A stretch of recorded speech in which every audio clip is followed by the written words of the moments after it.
Grande finale de tournoi de football organisée à l'occasion de la célébration du 5e anniversaire du groupe de presse Dabaru. À l'affiche de cette dernière rencontre, c'est l'équipe de Dabaru FC qui était face à celle des artisans de la ville de Parakou ce samedi 15 octobre 2022 au stade Omnisport de Parakou. Une première période marquée par plusieurs occasions de but non concrétisées des deux côtés.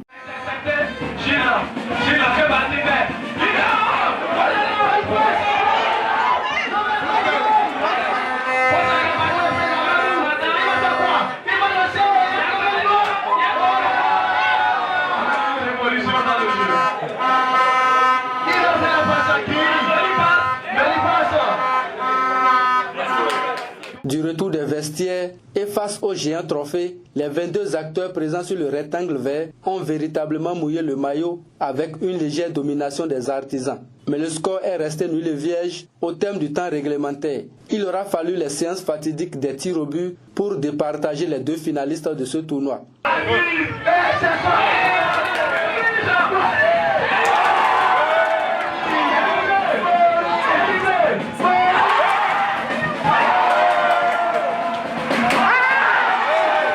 Dabaru FC perd le grand trophée de cette compétition, mais Wahabou Issifou se réjouit tout de même. Je suis satisfait de l'aboutissement heureux de ce tournoi-là que nous avons voulu quand même remporter. Malheureusement, la chance n'a pas été de notre côté parce qu'il faut le dire, nous avons vraiment eu des occasions que nous avons vraiment gâchées.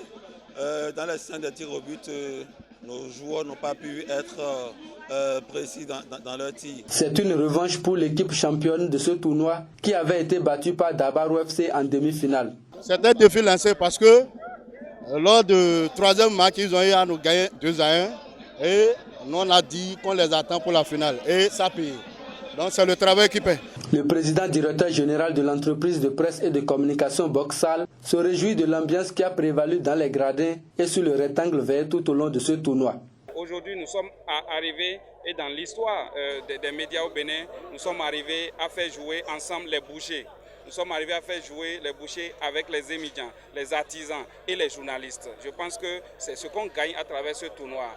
Au-delà de tout, ce n'est pas le trophée, mais c'est ce brassage qui naît aujourd'hui qui fait que demain, si j'ai un reportage sur les bouchers, je sais directement qui appeler. Demain, si j'ai un reportage sur les artisans, je sais désormais qui appeler. Si je veux des informations auprès des émigrants, je connais des émigrants que je peux appeler. Et à la fin de ce tournoi, on peut dire que c'est la presse de Parakou qui a gagné, c'est la presse du Septentrion qui a gagné, c'est la jeunesse qui a gagné. Le préfet Djibril Maman Sissé et la conseillère municipale Adizatou Aruna, venus soutenir le promoteur du groupe de presse Dabaru, livrent leurs impressions. Nous avons assisté à un match d'un niveau technique assez appréciable.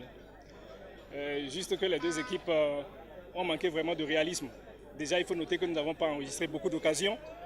La seule occasion nette que nous avons constatée était de l'équipe de Dabaru, mais elle n'a pas pu concrétiser. Malheureusement, cela nous a conduit à l'épreuve fatidique des tirs au but. Et là encore, vous avez constaté qu'il y a 3 joueurs de Dabaru qui ont manqué le coach. Donc cela a permis à l'équipe des artisans de remporter le trophée. Mais ce n'est pas ce qui est le plus important. Le plus important à retenir, c'est l'esprit qui a prévalu autour donc, de cette compétition organisée par le groupe de presse Dabaru. C'est la jeunesse, c'est une équipe de jeunes qui a montré ce qu'on ne peut pas imaginer. Et donc il faut faire confiance à la jeunesse et c'est à l'honneur de l'équipe de Dabaru. Il faut rappeler que pour le match de la 3e place, les bouchers ont pris le dessus sur les émigrants, également au tir au but. La formation sportive des artisans de Parakou est sacrée championne du tournoi de football dénommé tournoi Ansek Dabaru et remporte le grand trophée de cette compétition. Il faut préciser que toutes les équipes ayant participé à ce tournoi ont été récompensées et des distinctions personnelles ont été attribuées à certains joueurs pour leur performance au cours du dit tournoi.